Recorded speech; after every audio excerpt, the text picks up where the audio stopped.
No. I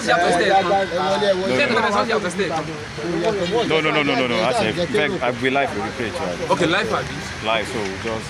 Ejeba move. Ejeba ni nkoto le da ma. Ejeba ni fun. Ejeba si. Ejeba ni anything. Ali. Ejeba tu.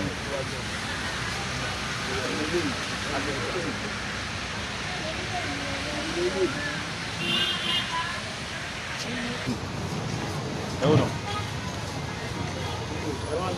Okay, oye kò ní àmú megaphone ara yín sí. Megaphone right there. All right. Koiki Media bring the work closer to your doorstep. Today be 14th of June 2025. Ibi tá wà ní ìlú Ìbàdàn. Bàbá tẹ́ bẹ́ẹ̀ pé níbo ni ìlú Ìbàdàn? Ìlú Ìbàdàn wà ní Ọ̀yọ́ State. Lájáde fún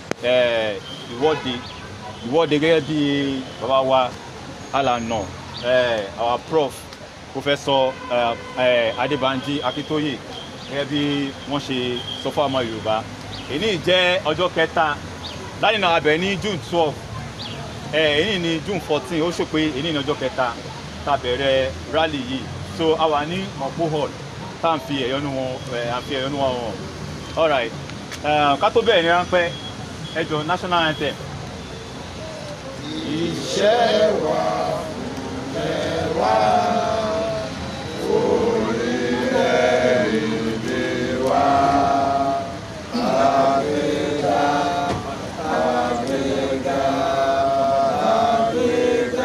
fàyè rí.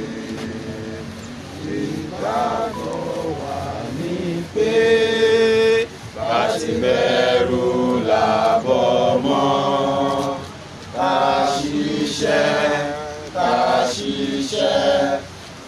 ṣiṣẹ́ ká jọlá, ìṣọ̀kan àtòmìnira, ìjẹ́ ká máa lépa, tẹ̀síwájú ọ̀pọ̀ ire àtòhun tó dára. Olúwa dìde.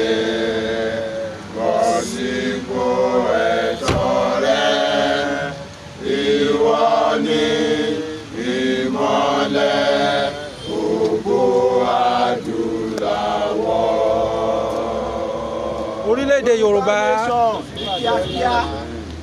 Orílẹ̀-èdè Yorùbá. Ní kíákíá. Yorùbá nation. No. Kí la fẹ́? A ò fẹ́ Fúlàní lórí ẹ̀wà wa mọ́. Kí la fẹ́? A ò fẹ́ Fúlàní lórí ẹ̀wà mọ́. Yorùbá nation la fẹ́.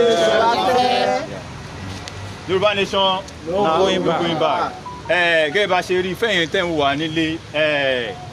Àwa tá a péjọ pọ̀. Àwa ni aná tó gẹ́ láti gbára wa kúrò lóko ẹrú. Àwa ní gbogbo orílẹ̀-èdè tá a mọ̀ sí each state láti wá sílùú Ìbàdàn láti wá fi ìhónú àwọn fún